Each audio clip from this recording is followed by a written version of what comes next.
Monsieur le représentant du président du Conseil économique et social,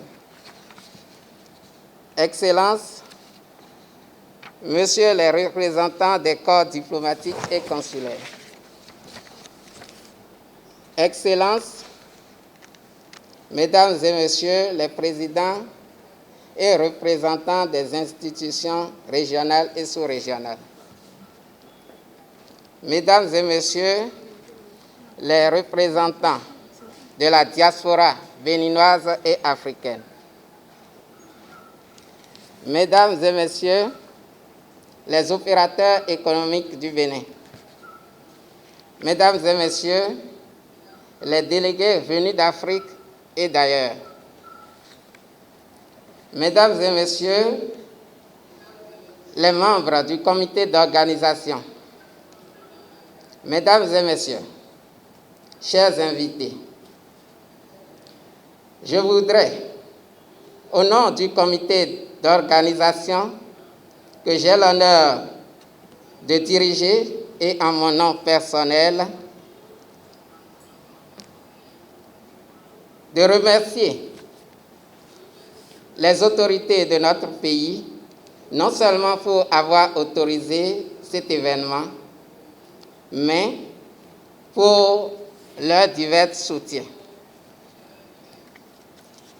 Je souhaite également la bienvenue à toutes les délégations et ceux qui n'ont pas pu effectuer le déplacement, mais qui sont en ligne sur la plateforme dédiée au FEDIA 2020. L'idée du FEDIA est partie de l'analyse du fonctionnement de l'économie mondiale qui révèle que le concept de la mondialisation et de la globalisation de l'économie n'est qu'une invention, une jungle dans laquelle les grandes puissances, entendez les pays développés, essayent d'écraser les plus faibles, les pays en voie de développement, à travers des accords bilatéraux et multilatéraux. Sinon, comment comprendre que grandes puissances et pays très endettés aillent sur le même marché, acheter et vendre de manière équitable? Notre conscience est interpellée, car les autres continents, l'Asie, l'Amérique du Sud, l'Australie, l'ont compris depuis des décennies. Compris que pour exister dans la mondialisation et la globalisation, qu'il faut s'industrialiser. Malheureusement, l'Afrique, notre cher continent, reste encore à la traîne. Alors que l'on trouve des Africains un peu partout dans le monde entier à des postes de responsabilité très importantes dans les industries les plus prestigieuses du monde entier. L'heure du réveil a sonné et l'Afrique doit penser à son industrialisation. L'Afrique doit compter sur la qualité de ses ressources humaines pour se développer. C'est pour cela que les initiateurs que nous sommes avons mis la diaspora au cœur de ce projet. Chers participants de la diaspora, votre implication active dans les travaux est vivement attendue. Mesdames et Messieurs, chers invités, je remercie de tout cœur les membres du comité d'organisation qui, sous la pluie et sous le soleil, ont travaillé pour que nous soyons ici ce jour. Soyez-en remerciés. Je ne saurais finir sans avoir remercié les points focaux qui se sont battus pour une participation forte de leurs compatriotes. Vive le FEDIA 2020, vive l'industrialisation africaine, vive l'Afrique. Je vous remercie. Aucune diaspora ne peut participer efficacement au développement de son pays en se mettant dans une opposition démesurée et en critiquant les gouvernants de son pays. Au contraire, en tant que diaspora, nous devons être des partenaires privilégiés de notre gouvernement en faisant, n'est-ce pas, des recommandations dans le sens du développement de notre pays, tout en entraînant, n'est-ce pas, des partenaires au développement pour booster l'économie de notre pays. Nous, au Bénin, nous avons eu la chance d'avoir un homme de vision. J'ai nommé le président Patrice Talon, qui a mis un national des NTIC à la disposition de la diaspora béninoise pour, n'est-ce pas, faciliter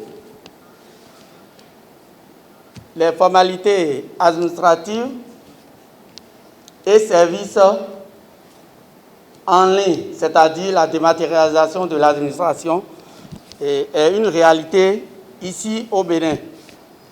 La lutte contre la corruption est une réalité.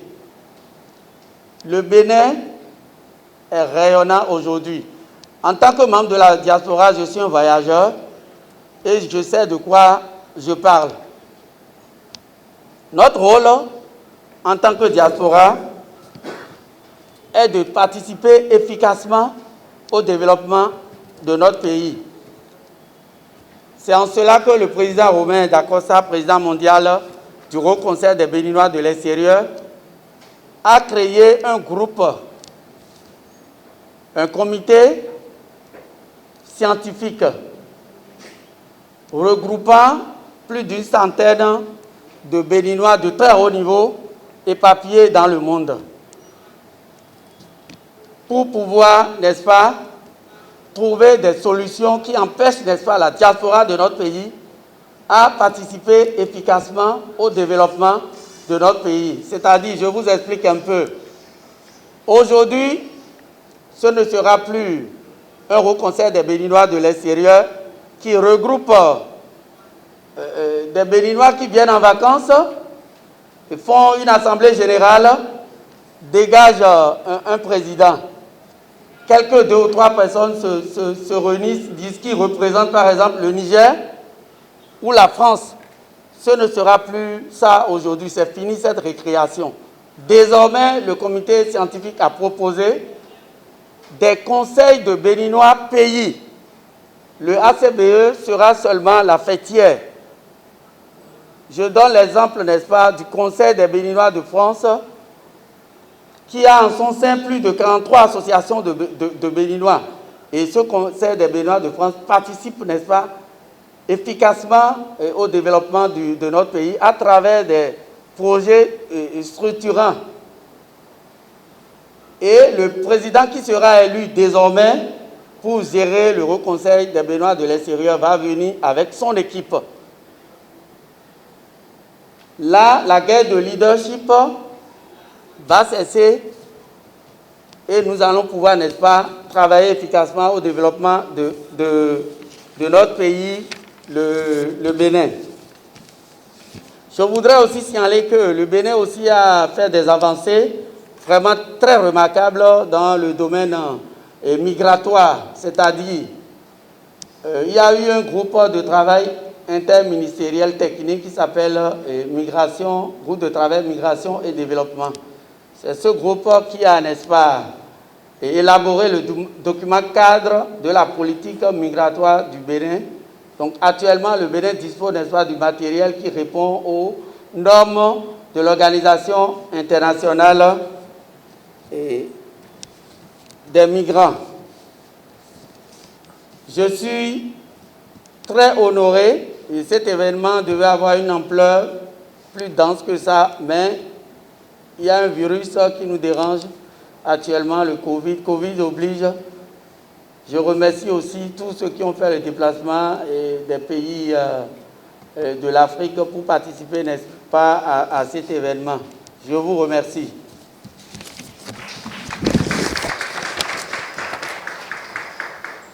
Nous vous remercions également, Monsieur le Secrétaire général du Haut Conseil des Béninois de l'extérieur.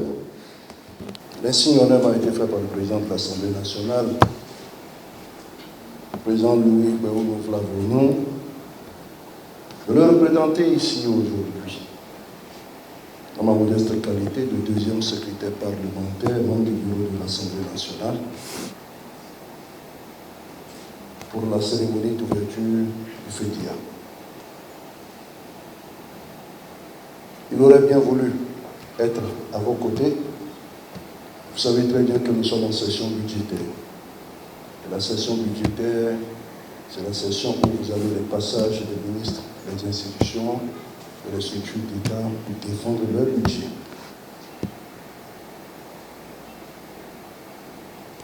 Il vous transmet par ma voix ses sincères félicitations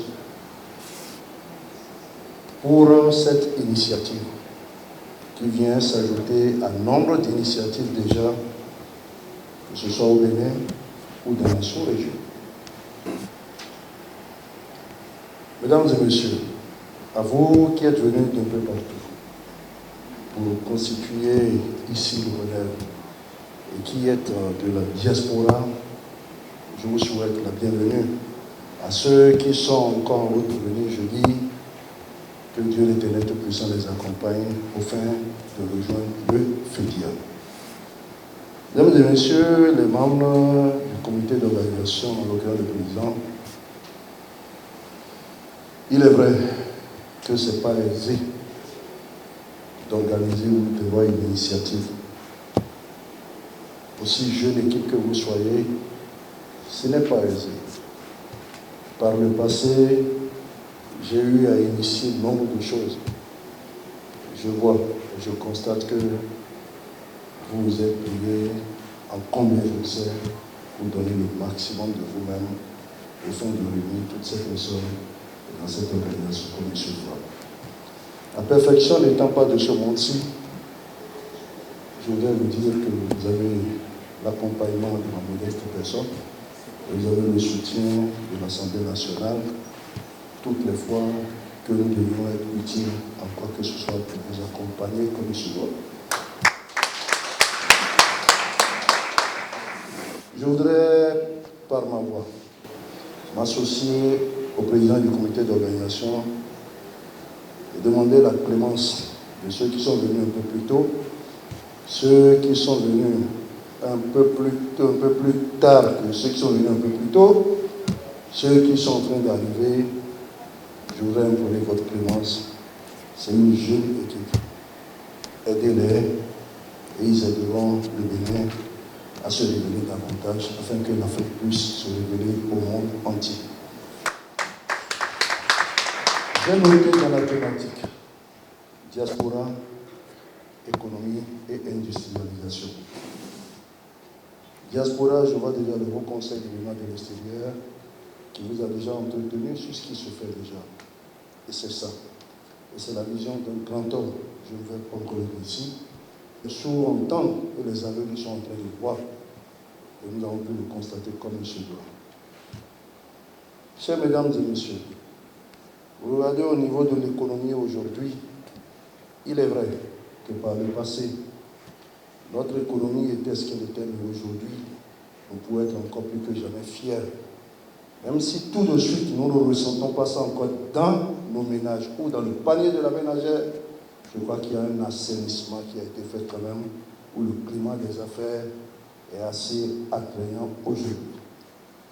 L'Assemblée nationale joue pleinement sa partition au fin de mettre en place tout l'arsenal juridique qu'il y a. Le code des investissements, qui est aujourd'hui très attrayant, a été mis en place et venu comme il se doit. Il y a beaucoup d'autres lois qui sont de la sous-région que nous avons essayé de remettre au goût du jour. Nous avons ratifié nombre de lois pour que nous puissions participer dans le Conseil des Nations à l'économie pour que notre économie ne soit pas seulement opinion à nous seuls, parce qu'on n'est jamais grand seul. Il faut se mettre ensemble pour être plus fort que ce que nous sommes. Quand je viens au niveau de l'industrialisation, je voudrais sincèrement encore tirer un coup de chapeau au gouvernement de mon pays, en l'occurrence au ministère de l'Industrie et du Commerce, pour le travail manifeste qui se fait ici aujourd'hui. Si vous êtes vraiment dans le domaine du commerce et de l'industrie, et surtout l'industrie, vous constaterez qu'il y a un travail énorme qui se fait à ce niveau. Mais il faudrait que nous puissions réellement nous mettre à la tâche. Parce que nous avons, il faut qu'on se dise la vérité, nous aimons trop les facilités et faire les choses à la peu près. C'est ça qui est dommage. On crie parce que nous n'aimons pas faire les choses comme il se doit. Nous aimons toujours contourner. Et quand on contourne, on finit toujours par se faire rattraper. Quand ça prend du temps, ça prendra le temps que ça prendra, mais ça finira toujours par prendre. Et l'industrialisation aujourd'hui, vous avez pu constater comme il se doit que, je prends un seul cas, le COTEB. Nous l'avons mis aujourd'hui de côté parce que le COTEB aujourd'hui on n'arrive plus à tirer ce que nous pouvons comme ça. Parce qu'il ne suffit pas d'avoir des industries pour en avoir. Si vous avez des industries qui sont des industries budgétivores, il vaut mieux les mettre de côté et voir si vous avez d'autres personnes qui peuvent venir s'installer en attendant que les locaux puissent réellement prendre la main comme il se doit. Vous allez à l'ADA aujourd'hui, vous allez à l'ananas qui est là aujourd'hui, tous ceux qui sont là. L'ananas est coupé le matin et à demain matin à 9h, c'est coupé aujourd'hui, demain matin à 9h, vous le retrouvez dans les rayons un peu partout en Europe. Ça se passe à l'ADA. Même si ce n'est pas un béninois directement, au moins ça a été importé, c'est de l'industrie qui est là, et ce sont nos ananas qui sont utilisés. Et aujourd'hui, ils ne sont pas encore au volume qu'ils souhaiteraient avoir pour pouvoir faire la production au-delà des méthodes qui sont à un niveau. Les jus de fruits, il y en a également là, et bien d'autres. Dans le secteur du bois, nous avons également qui ne sont pas pratiquement comme il se doit. Et je n'en citerai pas plus. Nous sommes en train de le constater. Et comme vous avez mis la thématique aujourd'hui de l'industrialisation, la diaspora se mettre ensemble comme il se doit. Le DG de Coca-Cola, je vous donne simplement. Le directeur général de la production de la firme Coca-Cola disait au PDG, si vous me donnez 1 franc pour produire, il faut donner 3 francs à celui qui est au niveau de la commercialisation ou du marketing, sinon je ne produirai pas. Donc il y a une corrélation entre la production et maintenant la commercialisation comme il se doit. Dans l'industrialisation dont nous parlons, aujourd'hui, il faut que notre pays puisse être industrialisé comme il se doit. Mais tout commencera par nous-mêmes.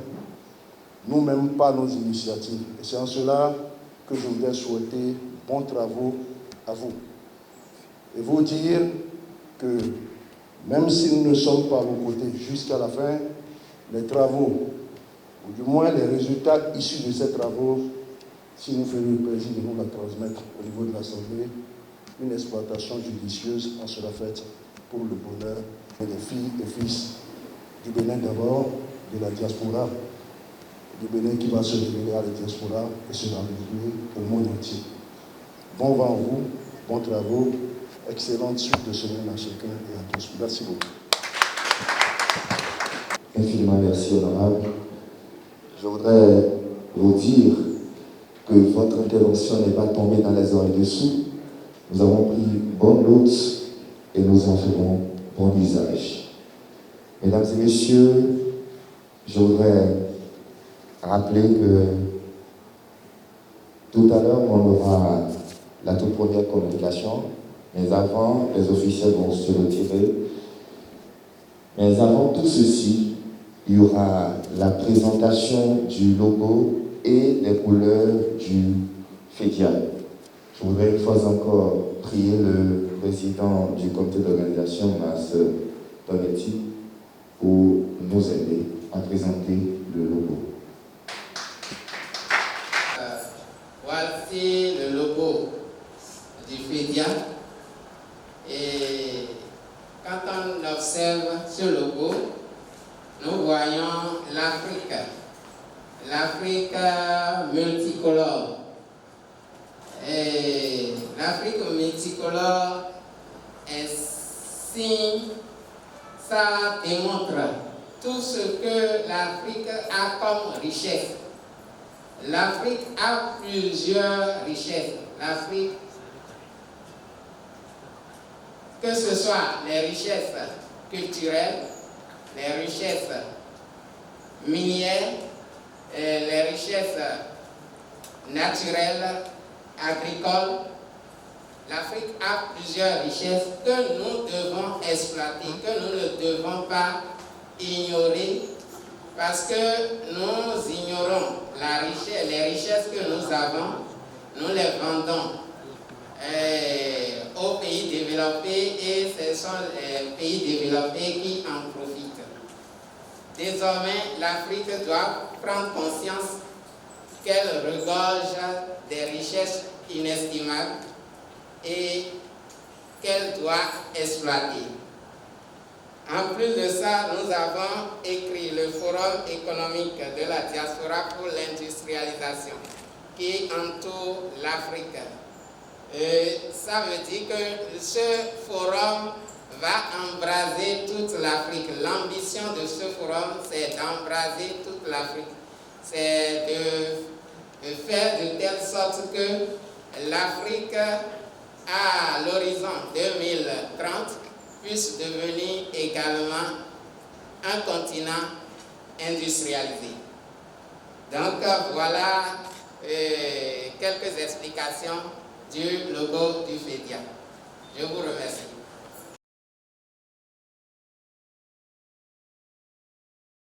Nous allons vous permettre de vous retirer pour que les travaux en plénière puissent commencer. Je voudrais que je souhaiterais soutien à l'endroit de ce logo qui a été présenté. Mesdames et messieurs, j'en étais là quand il mettait déjà la main dans la poche et je vous prie déjà d'applaudir ceci, s'il vous plaît. C'est qui va pas trop, qui est à l'action. 5 ans, CFA. Ça va être des applaudissements. Nous avons également dans la salle le secrétaire général du Haut Conseil des Béninois de l'extérieur. Je voudrais également que M. Ido, c'est bien cela, qu'il puisse nous accompagner en appuyant l'honorable. On va essayer de l'applaudir aussi. J'appuie le logo pour 10 000 francs. Il appuie le logo pour 10 000 francs. Je voulais notifier que moi aussi j'ai travaillé à l'étranger avant, notamment dans une industrie chinoise, production automobile, avant de faire le chemin inverse pour le départ en Afrique, y installer et développer nos activités. C'est pour vous dire que j'ai déjà vu un pays industrialisé qui autrefois ne l'était pas, mais qui a toutes les actions nécessaires pour devenir aujourd'hui une des plus premières économies mondiales, c'est-à-dire la Chine. Quand on observe en Afrique, tout ce que nous utilisons, à une très grande majorité, est importé du fait que nous n'en produisons pas de manière industrielle chez nous. Et quand on observe et qu'on veut faire un diagnostic de qu'est-ce qui a fait que nous nous retrouvons à cette situation où nous n'avons pas d'industrie, nous passons parfois à côté des vraies causes. On va faire de mauvais diagnostics, prendre peut-être de mauvaises mesures, de continuer de tourner en rond et peut-être faire des expériences qui finissent en éléphant blanc ou ne carrément pas faire des expériences. Moi, je pense que l'état des lieux de l'industrialisation africaine, on ne peut pas encore parler d'industrialisation africaine parce qu'elle n'existe pas. La majorité de ce que vous trouverez quand vous rentrez à Tokwa aujourd'hui sont des choses venues des industries d'autres pays. Et tant qu'on ne va pas rentrer dans nos marchés, voir des produits qui sont produits chez nous, qui sont faits chez nous, on ne pourra pas parler d'industrialisation d'un état de. Mais qu'est-ce qu'il faut faire, mais qu'est-ce qui est à la base réelle de cette situation qui fait que nous n'avons pas d'industrie chez nous et que nous devons travailler dessus pour pouvoir en avoir, si nous voulons aussi créer des emplois, créer des conditions de vie décentes à nos populations. C'est là qu'il faut se poser la question de savoir qu'est-ce qui bloque l'industrialisation chez nous. Et essayer de faire une relation de fil en aiguille pour retrouver les vraies racines de la problématique. Pour avoir une industrie, il faut des ressources financières et des ressources humaines, c'est-à-dire de la connaissance et de l'argent. L'industrialisation, quel que soit le produit industriel que vous devez avoir, il peut être aussi banal que créé. Pour pouvoir produire le premier modèle, vous devez avoir investi la plus grande majorité de l'argent nécessaire en installant toute la chaîne de production. Donc, demander aux gens de commencer d'abord, c'est leur demander de ne jamais commencer s'il s'agit de filière et de secteur industriel. Nos banques, qui malgré le fait qu'elles capitalisent l'épargne publique, c'est-à-dire l'argent public, ne mettent pas cet argent au service du développement de nos pays à travers une politique monétaire que nous appelons la politique monétaire de France CFA, qui est une politique de sous-développement public. Et pour le savoir, il suffit d'aller par exemple sur le site de la BCAO, prendre les statuts de la BCAO et lire un peu. Un des articles, celui que nous écrivons le plus, c'est l'article 8, qui dit que les objectifs principaux de la BCAO, c'est de pouvoir assurer la stabilité des prix et qu'au détriment, sans faire préjudice à cet objectif, la BCAO va accompagner les États dans leur croissance. Or, qui dit stabilité des prix dit maîtrise de l'inflation. Aujourd'hui, l'inflation chez nous est environ à 1%. Les investisseurs étrangers sont le plus grand mal des économies africaines. Malheureusement, beaucoup de nos dirigeants n'ont pas encore compris quand un étranger vient chez nous, ce n'est pas pour nos beaux yeux. Il peut, le jour où il investit 2-3 milliards, les caméras sont là, on applaudit, passe à la télévision. Le jour où celui-là commence par siphonner notre économie en rapatriant dans les pratiques d'optimisation fiscale ou bien de fraude fiscale, tous ces profits à l'étranger, toute personne n'est là pour savoir qui nous a appauvris. Donc, moi je crois, qu'on le veuille ou non, la jeunesse africaine est fatiguée de devoir aller à l'étranger pour trouver des emplois qu'elle aurait pu trouver en Afrique. Si des industries existaient pour leur offrir. La jeunesse africaine est fatiguée du chômage et de vivre misérablement, à continuer à demander de l'aide à certains âges ou à continuer de vivre chez les parents heureux parce qu'on n'a pas eu la possibilité de trouver un emploi facilement chez nous. Je pense que le moment est venu pour que le fils d'Afrique d'ici et d'ailleurs se donne la main pour qu'on puisse faire évoluer les choses, briser nos chaînes et aller aussi dans un monde de dignité et retrouver les gens qui, qu'on le veuille, nous sont venus au monde après, parce qu'après tout l'Africain le berceau de l'humanité. C'est très honteux qu'on ait commencé une course avant tout le monde et qu'on se retrouve aujourd'hui derrière tout le monde. Et tant que l'Afrique ne sera pas développée technologiquement, tant que vous ne verrez pas des métros en Afrique tels que vous les voyez à l'étranger, tant que vous ne verrez pas des molles, des véhicules appartenant à des jeunes tels que vous les voyez ailleurs, aucun noir ne va échapper de la société dans le monde entier. Merci, monsieur Sokosi. Je vous demande, mesdames et messieurs de l'Ovationné, avant de venir à la responsabilité de la jeunesse africaine, nous allons voir quelle devrait être la contribution de la diaspora pour faciliter l'industrialisation de l'Afrique. Je voudrais demander à M. Bankole, qu'est-ce que la diaspora peut apporter à l'Afrique pour amorcer ne serait-ce qu'un tant soit que son développement industriel. Merci. Bonjour tout le monde. Bonjour à l'Afrique. La question qui vient d'être posée, je vais revenir un peu en arrière. Très bien. Et donner mon point de vue par rapport à l'état des lieux. D'accord.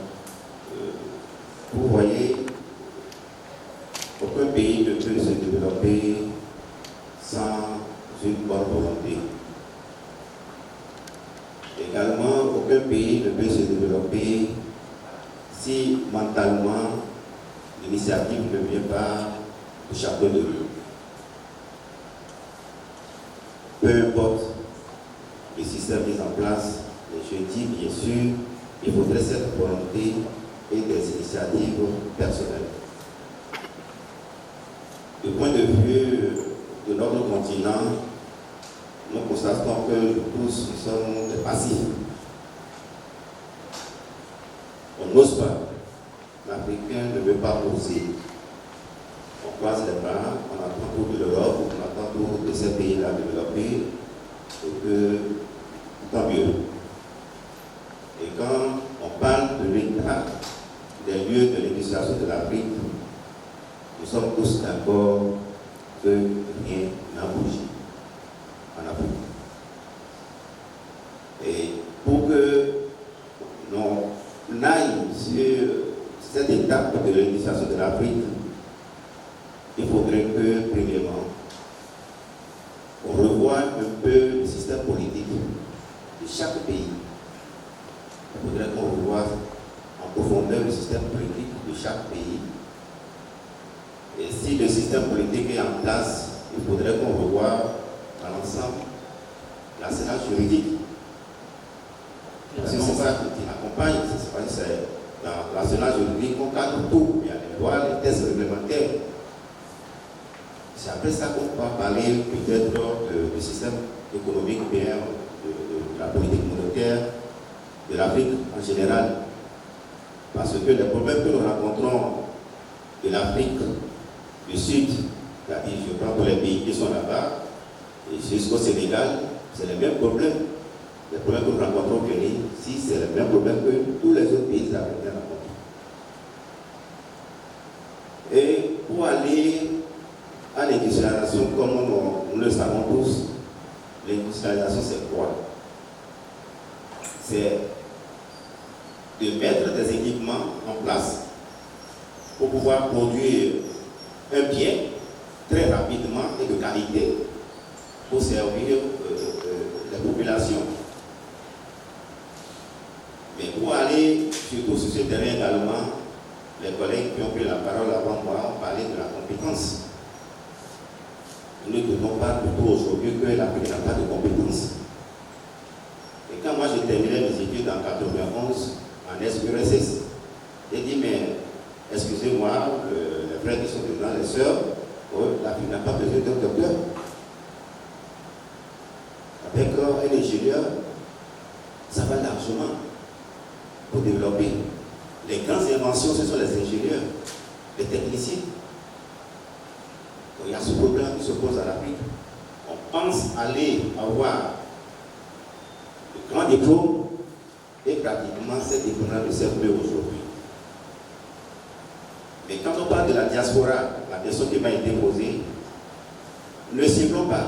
C'est-à-dire, quand on parle de la diaspora, on croit déjà que ce sont nos frères qui ont quitté le Bénin pour s'installer peut-être au Togo, en France, aux États-Unis, ce n'est pas ça. Tout homme qui quitte un point A à un point B constitue déjà une diaspora. Vous êtes au Bénin ici, peut-être vous avez quitté Kéro pour s'installer à Porto Novo, pour rentrer déjà dans le groupe de la diaspora. Donc ça concerne tout le monde, chacun de nous. Nous ne voyons pas nos frères qui sont en Europe, qui sont en Asie, qui sont aux Amériques, pour dire que non, ça les concerne, il faudrait les voir, il faudrait qu'ils avaient de prendre de grosses caisses pour nous amener de l'argent pour l'industrialisation à partir du Bénin et de l'Afrique en général. Non, c'est chacun de nous.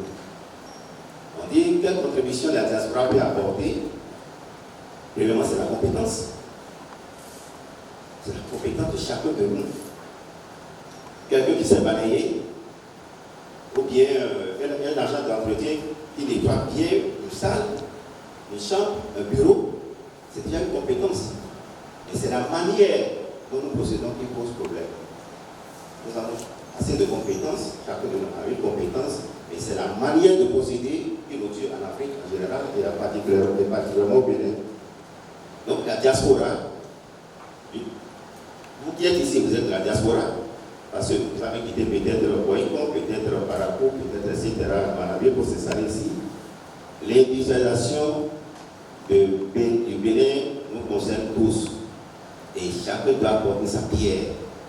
Donc nous pensons que nous qui sommes au Bénin, nous n'avons aucune industrie et les autorités le savent également par rapport à nous également, citoyens simples, que nous n'avons aucun équipement industriel ici pour bien produire dans tous les domaines. Comme l'a dit tout à l'heure M. Sokosi, on a plus de consommer ce que nous transformons. Surtout nos produits locaux là que les gens transforment en jus, etc. Mais il y a pas de décoration. Nous n'avons pas l'équipement nécessaire. La qualité n'y est pas. C'est pour cela que j'invite chacun de vous, tout d'abord de fermer la porte, de fermer les yeux sur, à s'appuyer sur nos frères qui sont à l'extérieur, que sans eux, on ne peut pas aller à l'industrialisation, pas du tout. Donc moi je dis, la diaspora, je le répète, je le redis en disant que la diaspora c'est chacun de nous. Pas de question. Si nous allons sur ce terrain pour dire qu'on attend peut-être de M. Idou, on attend peut-être de M. Dessouza, etc., d'Almeda, etc., ils sont en Europe, ils sont dans des grandes sociétés, à la NASA, etc., on les attend d'ici 50-10 ans pour venir développer, installer une industrie ou bien une aviation à Cotonou ici ou bien au Bénin. Nous trompons. Hein. Merci, monsieur Zampolé. Donc voilà, je dis que la diaspora, ce que la diaspora peut apporter, premièrement, c'est l'initiative. Il faut que chacun de nous ait une initiative que nous osons, parce que nous n'avons pas osé. Et l'autre chose, c'est de former des groupes solides, des groupes de confiance. Des groupes de confiance. Chacun de nous, n'est pas sûr de son projet. C'est ça qui tue également l'Afrique. On ne veut pas collaborer ensemble, on ne veut pas se réunir pour amorcer le développement, pour amorcer l'installation des industries au Bénin et surtout partout ailleurs en Afrique. Merci, voilà, merci. Mesdames et messieurs, je vous prie de l'ovationner. C'est une contribution de qualité. Je voudrais donner la parole maintenant à M. Alfred Idou, qui est le secrétaire général du Haut Conseil des Béninois de l'extérieur. La diaspora va aider l'Afrique à décoller au plan industriel. Quelle devrait être en réalité la collaboration avec la structure tertiaire, les États d'Afrique et pourquoi pas la jeunesse africaine. Nous avons encore 5 minutes pour finir, M. Idou. Le reste des discussions, nous allons continuer en atelier. C'est juste planter le décor qui nous a permis d'installer ce panel. Monsieur Idou, vous avez la parole. Merci, je vous remercie infiniment. Bon, je commence d'abord par vous dire ici que la magie n'existe pas en matière de développement. Il n'y a pas de magie. Règle numéro 1, volonté politique. Je m'appelle, comme l'a dit, n'est-ce pas, mon doyen, M. Bancolé, il faut la volonté politique. Vous allez vouloir entraîner en tant que membre de la diaspora des investisseurs dans votre pays. Vous allez vouloir emmagasiner des milliards et mettre dans des banques ici pour le développement. S'il n'y a pas la volonté politique, rien ne pourra se faire. Je veux parler contre, n'est-ce pas, mon frère, opérateur économique. Je ne maîtrise pas bien la Chine, je ne suis jamais allé en Chine, mais j'ai étudié quand même la Chine. Et j'ai eu la chance quand même de parcourir une vingtaine de pays en Afrique et dans le monde. L'industrialisation de l'Afrique est vraiment possible. Je vous donne l'exemple du Nigeria, à côté ici.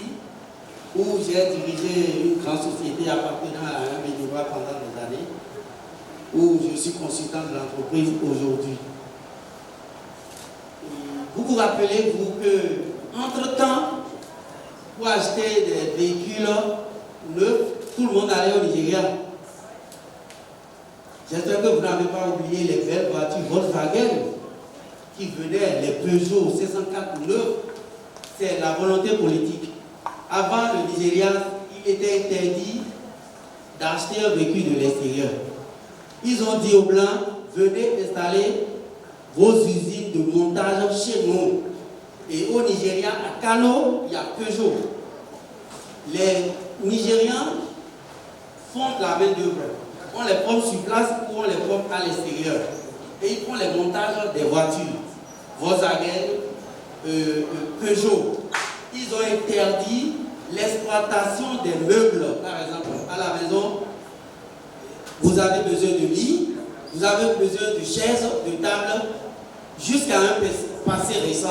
C'est la corruption qui a fait qu'on ouvre, n'est-ce pas, les portes à certains amis d'aller à Dubaï et qu'on sort pour amener les meubles. Aujourd'hui, je vous dis au Nigeria, vous allez voir des meubles, ils vont mettre Made in Italie, vous n'allez jamais savoir que c'est fabriqué au Nigeria. Je parle aussi des chaussures. Ils fabriquent des chaussures au Nigeria, les jus de fruits. Prenons l'exemple des frères de la diaspora et du Burkina Faso.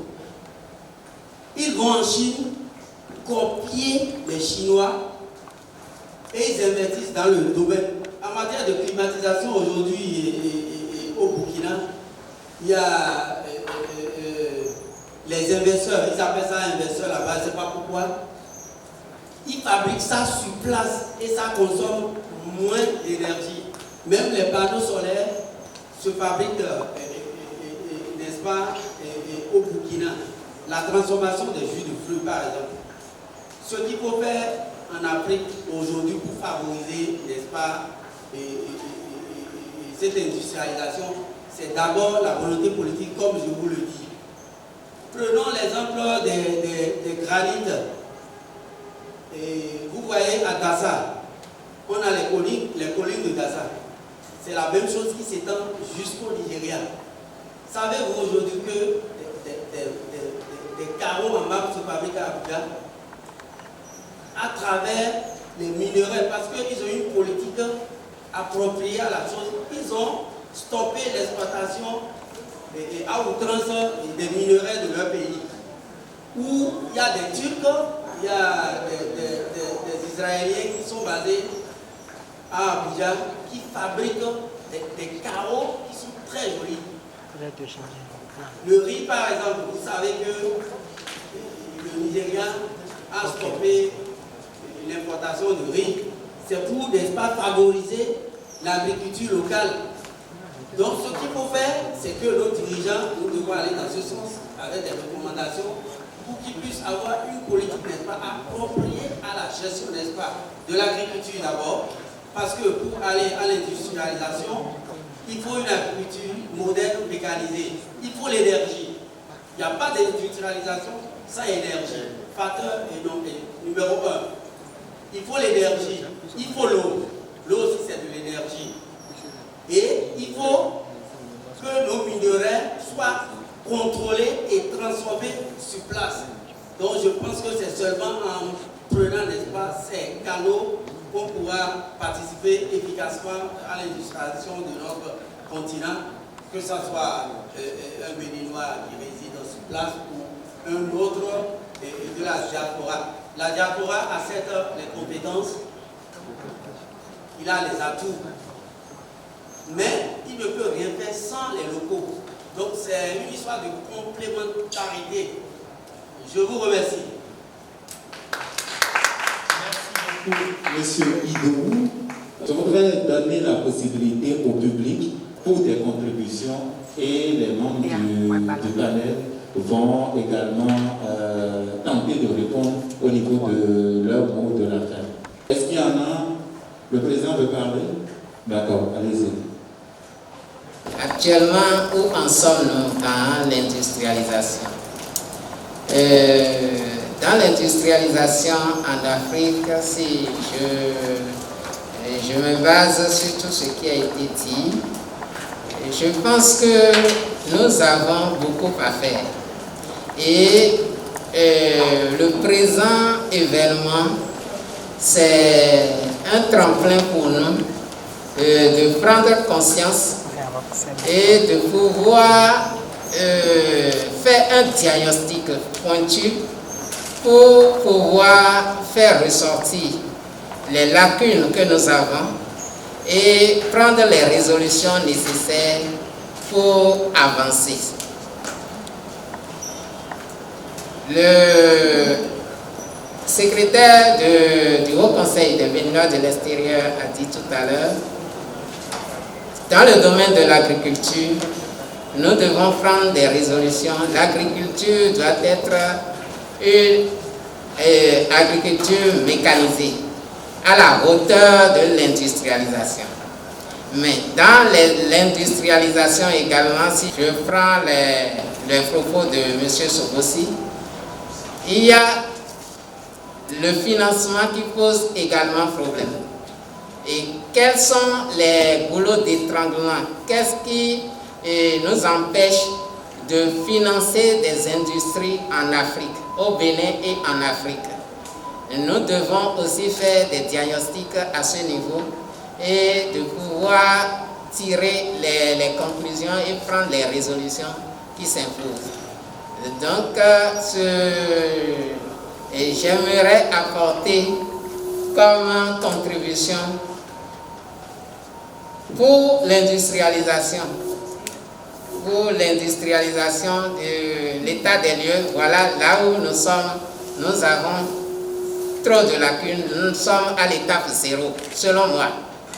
Nous n'avons encore rien fait en matière d'industrialisation. Mais je sollicite l'apport de tous les participants, que nous puissions prendre conscience et nous donner réellement au cours des travaux qui vont commencer d'ici quelques minutes, nous puissions nous donner et faire des propositions concrètes pour l'industrialisation de notre cher continent. Merci, Monsieur le Président. Je suis en train de constater que la jeunesse aujourd'hui est en train d'avoir une grande ambition. Et comme certains prédécesseurs l'ont déjà dit, il faut véritablement la volonté politique de nos gouvernants. Parce qu'on ne peut pas développer l'industrie, le commerce et l'artisanat et tout ce que vous avez dans votre projet sans la partition des gouvernants.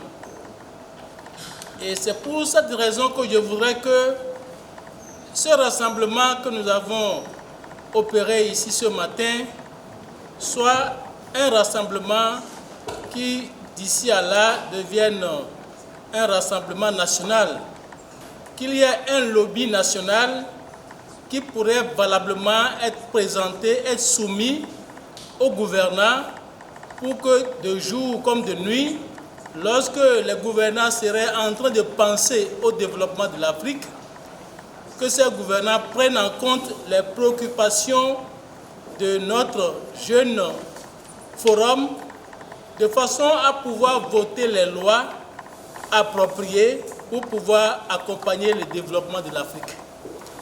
Il ne suffit pas de rester dans les 4 murs d'un quartier de Cotonou ou d'un quartier d'Abomey pour dire que nous sommes en train de vouloir faire développer l'industrie de l'Afrique.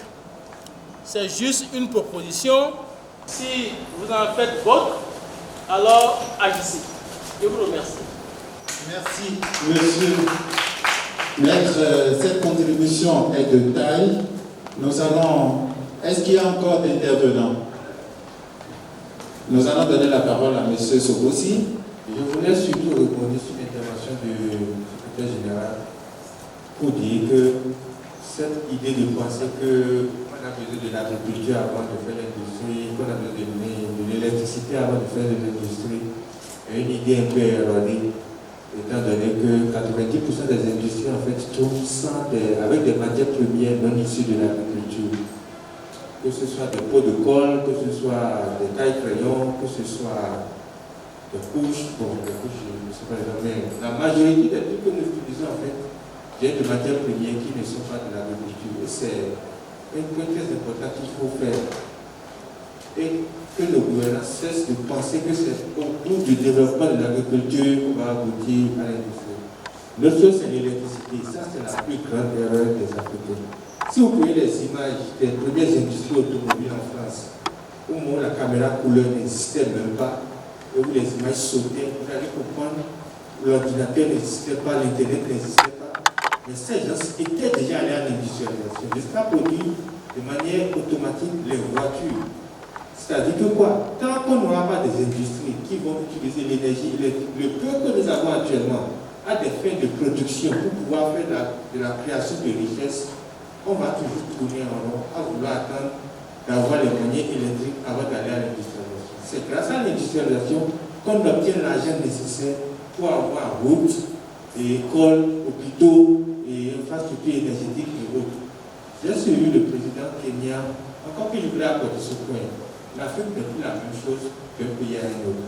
Les pays anglophones en termes d'industrialisation sont bien en avance sur les pays francophones actuellement. J'ai suivi le président Kenya lors de cette campagne électorale, lors de sa réélection dernière.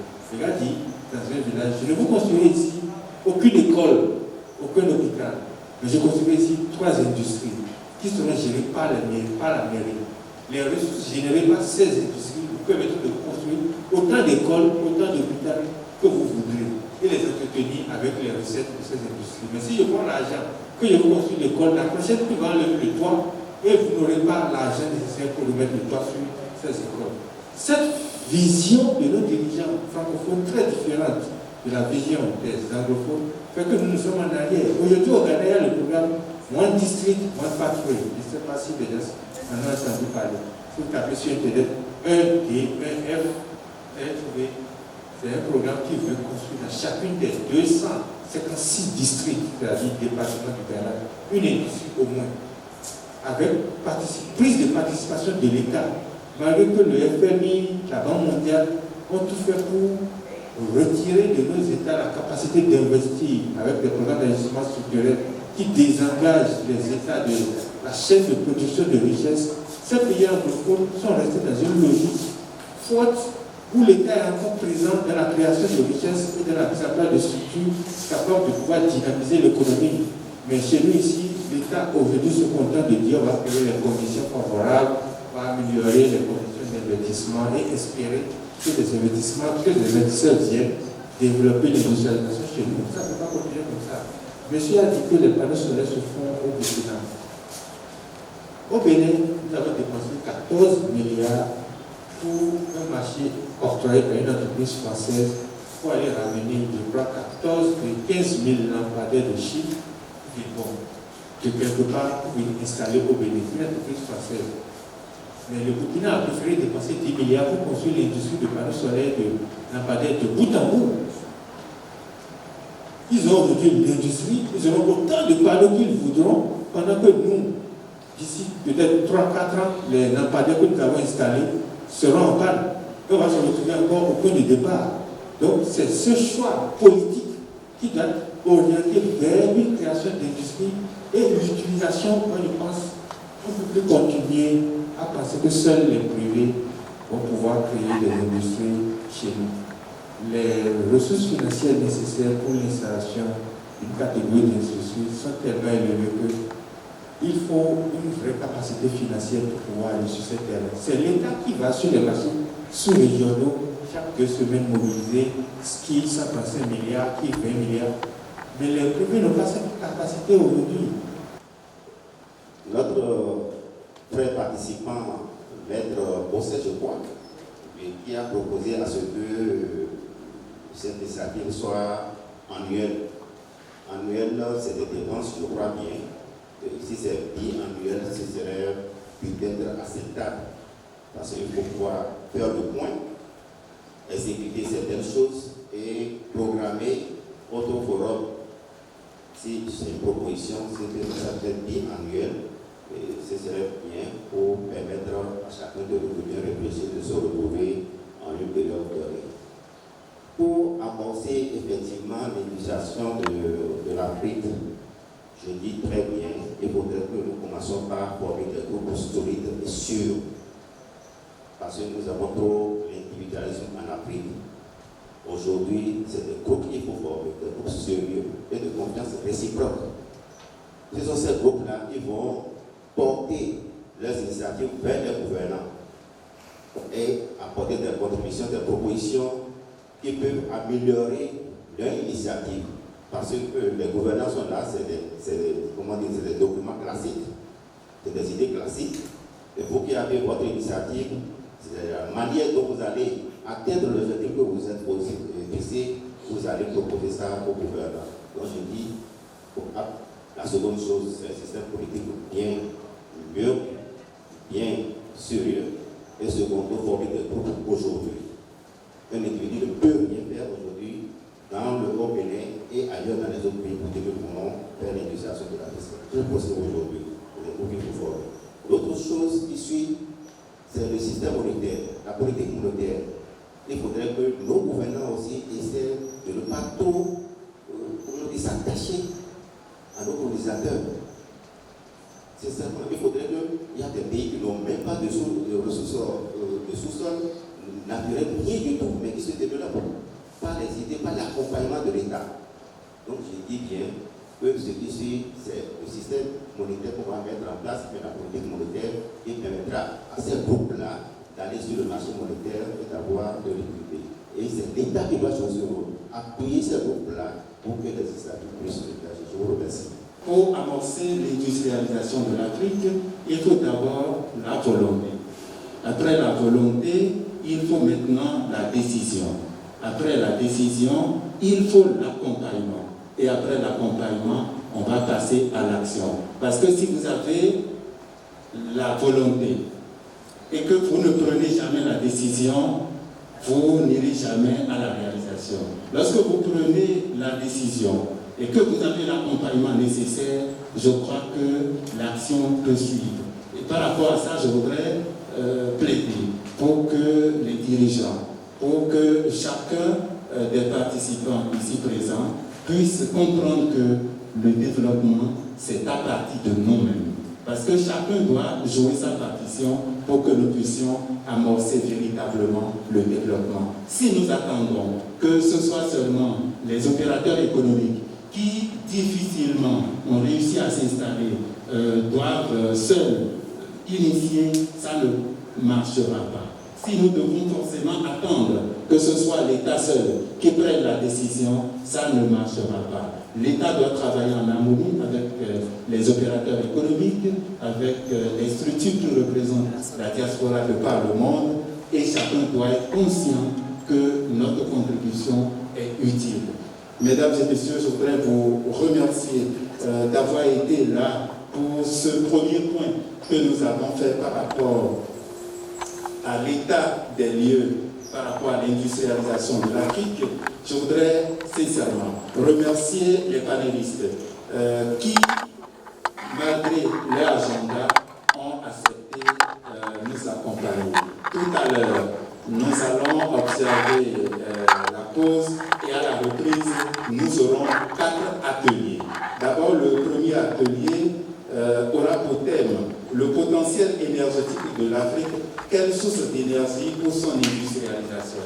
Il y aura une communication et des échanges. Ensuite, nous aurons le rôle de la diaspora dans l'industrialisation de l'Afrique. Ça va être le deuxième atelier. Le troisième atelier, c'est le nerf de la guerre, c'est l'argent. Nous allons parler du financement de l'industrialisation de l'Afrique. Qui sont ceux qui peuvent contribuer à amorcer le développement industriel de l'Afrique? Et le quatrième atelier va aborder le modèle de l'industrialisation africaine, mythe ou réalité. Parce qu'il ne suffit pas de dire que nous allons à l'industrialisation. Les réalités varient d'un pays à un autre et d'un continent à un autre. Il ne faut pas aller copier ce qui se fait ailleurs pour venir adapter aux conditions de l'Afrique. C'est pour ça qu'est né. Nous allons, comme le président du comité d'organisation a dit, nous allons réfléchir pour définir les modalités pour mettre en place le propre modèle de l'Afrique qui puisse permettre à l'Afrique de développer véritablement son modèle industriel.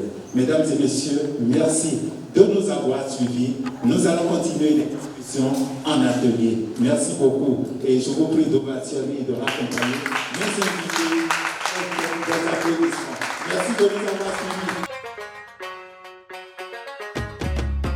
L'idée de création du FEDIA m'est venue parce que à chaque fois que je sors hors du continent, hors de mon pays, ce que je vois dans les autres pays, dans les autres continents, et me donne la chair de poule. Et ce qui fait que je me suis dit, pourquoi l'Afrique ne peut pas aussi se développer comme les autres continents? Et après 1000 réflexions, j'ai aussi fait une analyse sur le plan économique. Je me suis dit qu'il faut forcément que nous puissions enclencher le processus d'industrialisation de l'Afrique qui retarde l'Afrique. Donc, ce processus d'industrialisation de l'Afrique, c'est ce processus seul qui constitue la solution au développement de l'Afrique. C'est de là que j'ai initié le présent forum. Alors le FEDIA, quels sont ses objectifs? Les objectifs du FEDIA. Le FEDIA a pour premier objectif permettre à l'Afrique de transformer à 80% ses propres matières premières à l'horizon 2030. Et que l'Afrique puisse devenir une puissance industrielle mondiale à l'horizon 2035. Voilà les deux grands objectifs que nous avons en initiant le FEDIA. Alors parlez-nous un peu des participants du FEDIA. Les participants du FEDIA sont d'abord des opérateurs économiques du Bénin. Il y a des industriels. La diaspora africaine, puisque nous avons mis la diaspora au cœur de l'événement. La diaspora africaine, ils sont venus d'un peu partout. Et également les dirigeants, parce que nous avons inclus les dirigeants, parce que si nous réfléchissons, nous prenons des résolutions. Ces résolutions doivent être mises en œuvre. Et dans leur mise en œuvre, il faut forcément que les dirigeants puissent intervenir. Le président de l'Assemblée nationale, le président Louis Béou-Nouvelle-Avonu, on fait l'insigne honneur de le représenter ici, afin de participer à la cérémonie d'ouverture du FEDIA. Sur les lieux, nous avons pu constater une équipe très jeune qui a une initiative et qui a un engouement autour de cette initiative-là, d'apporter sa modeste contribution à l'industrialisation de l'Afrique. Le Bénin fait bien sûr partie de l'Afrique. Et l'industrialisation, ils ont passé par la diaspora, l'industrialisation de l'Afrique. Vous n'êtes pas sans savoir que l'Afrique, nous sommes gorgés quand même de ressources premières, de matières premières. Mais comment se fait-il dans leur thématique qu'avec toutes ces ressources-là, nous puissions encore être à la traîne? Ils ne sont pas les premiers, ils ne seront pas les derniers. Chaque jour que Dieu fait, chacun développera la thématique et apportera sa modeste contribution pour l'Afrique. L'Afrique prospère, non plus l'Afrique des guerres, non plus l'Afrique de la famille, non plus l'Afrique de ci, l'Afrique de ça, l'Afrique de ci, l'Afrique de ça, mais une Afrique unie, une Afrique développée, une Afrique industrialisée. Pour le Bénin, pour sa participation, elle joue déjà sa partition comme il se doit dans ce concert de la nation. L'Assemblée nationale, vous n'êtes pas sans savoir que le code de l'investissement aujourd'hui, mis en place, et ce projet qui est venu aujourd'hui, qui est un code de l'investissement, ce code de l'investissement est assez novateur. est assez attrayant. Et pour l'investissement ici au Bénin aujourd'hui, il n'y a pas meilleur outil. Il suffit simplement, quand vous venez au Bénin, de vous adresser aux structures compétentes en la matière et avoir les informations qu'il faut, et vous pourriez vous installer et faire votre business, comme on le dit très souvent. Déjà en 1972, il était déjà dit dans le discours programme que la source première de l'aliénation de nos pays, c'est la domination étrangère. Comprenant cela ainsi, vous avez pu voir dans le PAG qu'il a été inscrit quand même à une ligne qui n'est pas moins importante, l'industrialisation de nos pays. Et l'Assemblée nationale joue pleinement ses partitions par les outils qui sont en train de comme il se doit, que ce soit pas des propositions de loi ou des projets de loi qui viennent du niveau du gouvernement, qui nous viennent à notre niveau, nous jouer notre partition. Et comme je vous l'ai dit tout à l'heure, j'ai pris simplement le code de l'investissement, parce que celui qui veut venir ici et mettre en place une industrie, il investit. Si le code de l'investissement n'est pas attrayant, il est investi ailleurs. J'ai donné l'exemple de Alada, où la production d'ananas qui était là aujourd'hui a dépassé un niveau donné, puisque nous avons quand même des industries, une industrie qui s'est mise en place là aujourd'hui, qui s'est constituée et qui, le matin, quand vous avez l'ananas du Bénin ici, qui est coupé dans les fermes le matin, vous le retrouvez le lendemain matin à 9h dans les rayons en France et autre chose. Et le tonnage dont ils ont besoin, on a. Ce qui veut donc dire que la culture de l'ananas encore là, pratiquement là. C'est là où on évoque pratiquement le ministère de l'Agriculture qui joue aussi sa partition afin que les jeunes puissent aller aussi à la terre et cultiver cet ananas comme il se doit pour que ces pays, du moins ces industries qui se sont installées, ne roulent pas à perte. Le jus de fruits, nous avons du jus de fruits aussi dans cette zone-là pratiquement. Il a été dit aussi pratiquement que ce soit les mangues, que ce soit au niveau des oranges pratiquement. Nous voyons très souvent que ça pourrit un peu partout. Mais aujourd'hui, un homme a eu une vision à la personne du président Patrice Talon et qui a décidé, que ce soit par les locaux ou que ce soit par les internationaux, l'essentiel que vous ayez les moyens qu'il faut, vous vous installez et vous le faites. Et les fruits sont là comme il se doit. Et comme on le dit, quand le Bénin jouera sa partition et que les autres pays joueront pleinement leur partition, l'Afrique va se développer comme il se doit. À l'endroit des dirigeants africains, je vais humblement leur demander de bien vouloir nous faciliter la tâche lorsque nous allons demander à les rencontrer pour leur présenter les conclusions issues de ce forum.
Bongo, bongo.